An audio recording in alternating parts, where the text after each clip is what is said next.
Hey guys, welcome to the first video on Docker tutorial for beginners. In this video, I'm going to give you a brief introduction about Docker. So first of all, what is Docker? So Docker is an open source project that automates the deployment of applications inside software containers by providing an additional layer of abstraction and automation of operating system level virtualization on Linux. So that is the definition which is available on Wikipedia. But really, what is Docker? So Docker provides a uniformed wrapper around a software package, and this wrapper is called Docker container, which you can ship or build, and inside these containers you can run any app anywhere. Now Docker containers are similar to shipping containers.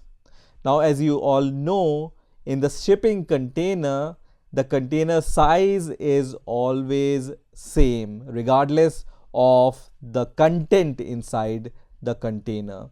So these container can fit on all trucks or ships or trains regardless of the content inside the container. In the same way, Docker packages a software into standardized unit for development, shipment, and deployment. So let me give you a real world example. So let's say I developed a Node.js application which depends upon some version of Node.js, and it uses some database and it's dependent on some shared library, let's say.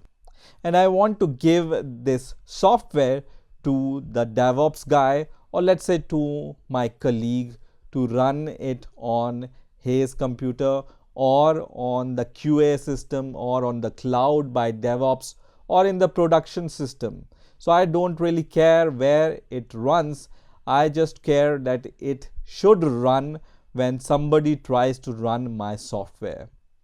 Now, if Docker is not present, or any containerized system is not present, the normal procedure will be that I give my software to my colleague or the DevOps guys, and he has to install all the dependencies and, for example, Node.js version and the database system, exactly like a system on which I have tested my software. Now, if you will just use Docker to containerize your system, you just need to package your system into a Docker container, and you can just give this Docker container to your colleague or the DevOps guys, and he will just run this Docker container on the cloud or a QA machine or any other production system wherever he wants to run it, and he can just run your software without worrying about all the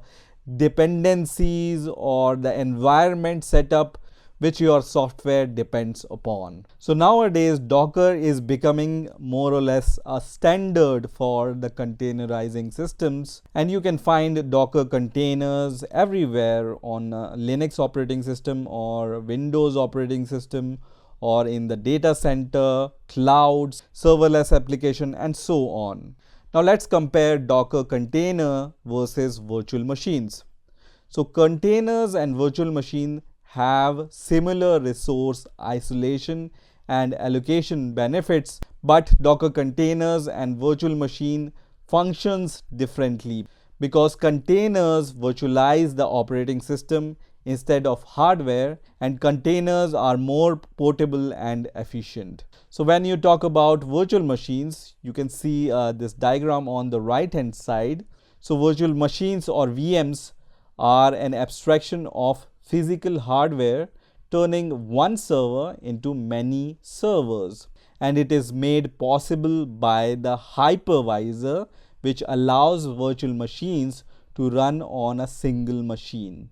So each virtual machine or VM includes full copy of operating system. So let's say this is your server, and on this server you have your hypervisor, and on top of your hypervisor you can run different virtual machines. So this is virtual machine 1, virtual machine 2, virtual machine 3, which have this operating system 1, operating system 2, and operating system 3, or you can have the similar operating system in all the 3 virtual machines, let's say.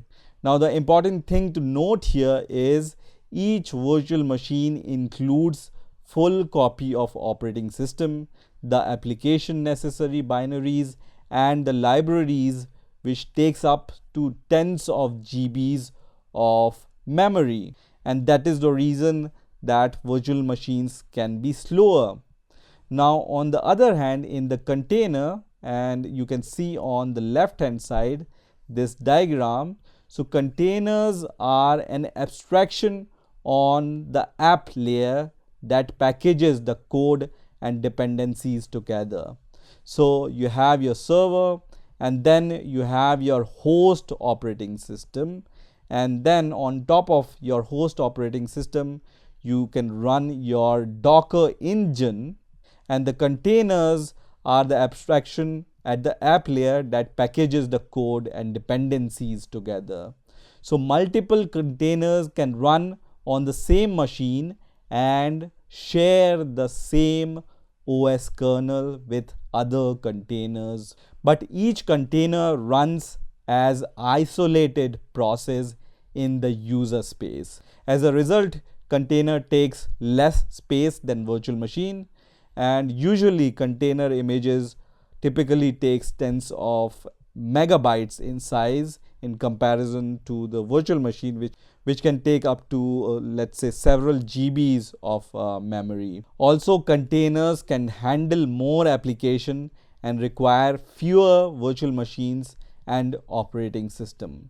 Now when we talk about Docker containers versus virtual machines, the idea is to use containers and virtual machines together. So the containers and the virtual machines can be used together, which provides a great deal of flexibility in deploying and managing your apps. Now let's talk about the Docker architecture. So whenever you will install Docker, the Docker engine will be installed on your system. So Docker engine will contain Docker CLI, Docker daemon, and the Docker Registry. Now there is something called Docker Hub, which is a cloud-based service where you can share your applications, automate the workflow, and assemble apps for the components. Now when you talk about Docker, two things are really important, and these are Docker images and Docker containers.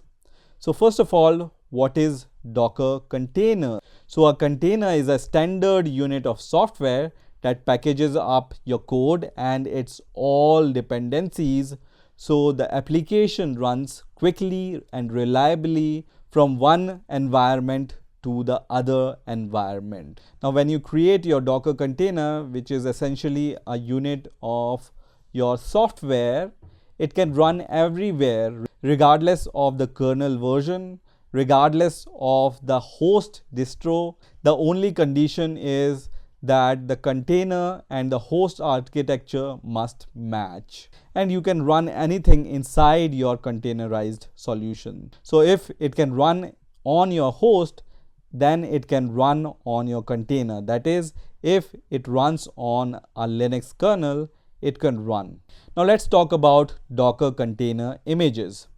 So a Docker container image is a lightweight standalone executable package of software that includes everything needed to run the application. That is code, your runtime, your system tools, and the system libraries and the settings. So the container images becomes container at runtime, and in case of Docker containers, images becomes containers when they run on Docker engine. So images turns into container when these images runs on your Docker engine. Now it's important to note that your Docker image is not a virtual hard disk or VHD. It's not a file system.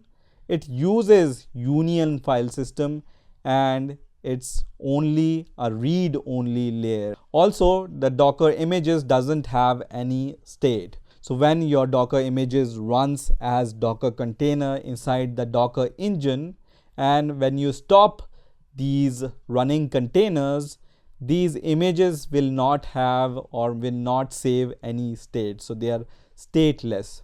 So basically an image is a tar file which has a hierarchy and an arbitrary depth, and that's how it fits into your Docker registry, for example Docker Hub or any private Docker registry. So this was a brief introduction about Docker.